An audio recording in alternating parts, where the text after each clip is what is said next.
Okay, so this is my house from the front, from the street from the street entrance. So a little bit about the house build. So as you can see, the top half is twisted, it's rounded off because we wanted to make sure we got a sea view. Tell you a little bit about that in a minute.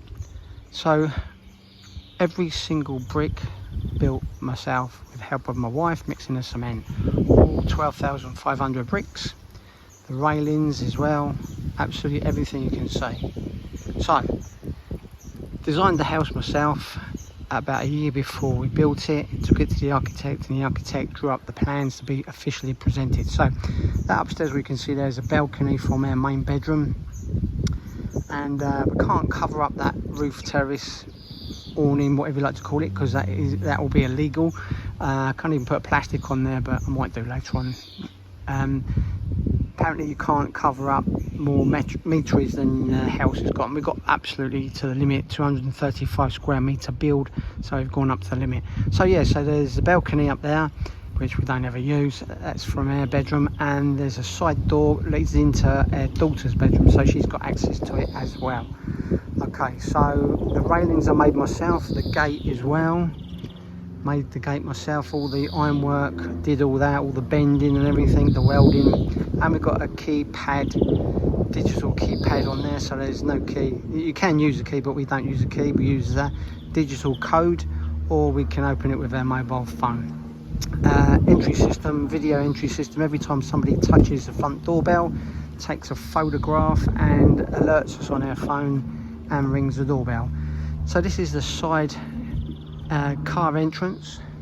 Again, built the gates, electric sliding gates, and built all the wrought ironwork myself, absolutely everything.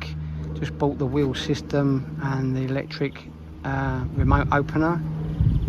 So we've got the electric box up on the wall there. Now that leads down to the side ramp that goes down into the garage. We've got 200 square meter garage. So yeah, the bit where the water bottle is on the roof there, at the bottom you can see there's a big water deposit. That's 1,000 litres. I've got two of them, and they're going to go up there, and that will be a roof on top of the garage there. The garage door is to the right, you can't quite see that, I'll show you in a minute. And then there's the front entrance, so let's go in and have a quick look at the entrance area. So just to let you know that the reason the wall there at the front, some of you might have known this story, goes up there because we had to fit in that water box. Now that water box was a nightmare because apparently you can't fit it below 700 high, and the wall there is only 600. So the council wouldn't let us fit it any higher, wouldn't raise the wall up. The water company wouldn't put water on it if it was any lower, so stalemate. It took 3 months to sort that out, and in the end I took photographs of it at low level to get the plans passed, and then built the wall up so that it could be passed for the water board. So that's how we got around that one, but absolutely crazy. Yeah, sometimes it's pain. So let's go in. Oh yeah, and the water connection, which is a manhole on the floor there.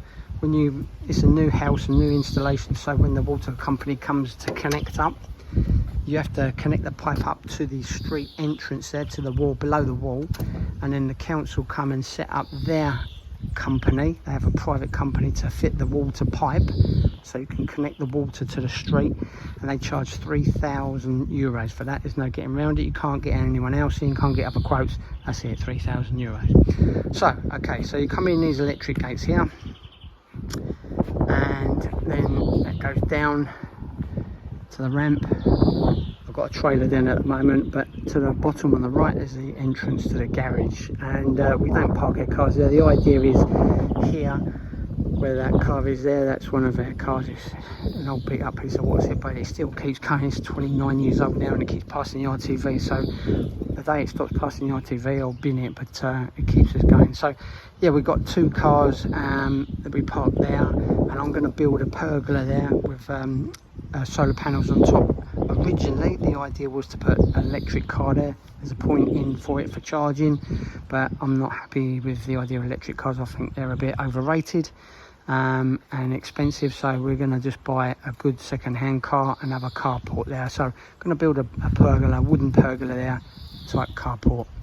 So the front door I made myself. I've shown videos of that before. It's all made out of a very hard African hardwood, and all jointed, all tenon joints myself. All the iron work I did as well, including the lock and the handles, made myself. The lamps I made myself as well. At night they glow with flickering bulbs at night, and this lamp as well is the same. That's flickering bulbs as well. The beams are fake. I made them wooden beams. They're fake wooden beams to go with the style of the front door. So that's that. Pressed concrete on the floor. That's my idea. I've put that in there, and yes, it does orientate correctly. And this is a pressed concrete. It needs lacquering resin. I did it a couple of years ago when it was laid, and I've been washing it and pressure washing it. It takes the shine off it, so that needs to be done again. The patterns, we chose the 2 patterns here, keeping it different because that's where the cars were supposed to be going most of the time, and then wanted the red. When it's done, when the resin's on, it comes up like glass. It really is shiny and very nice. So maybe I'll take a picture of that later on. Lacking plants and flowers here, as you can see, that's all got to be coming in, but got some roses going in there already, but I want loads more flowers in here to be similar to the house in front there, so I want it to be a bit more privacy. Still got some raw iron work to do on the railings. Got some decorative bits to go on them, and bougainvillea's coming on nice. I want to try and grow that up the front of the house there. And then we've got a side entrance here which leads to the garden and the washing area. I'll show you that in the next video.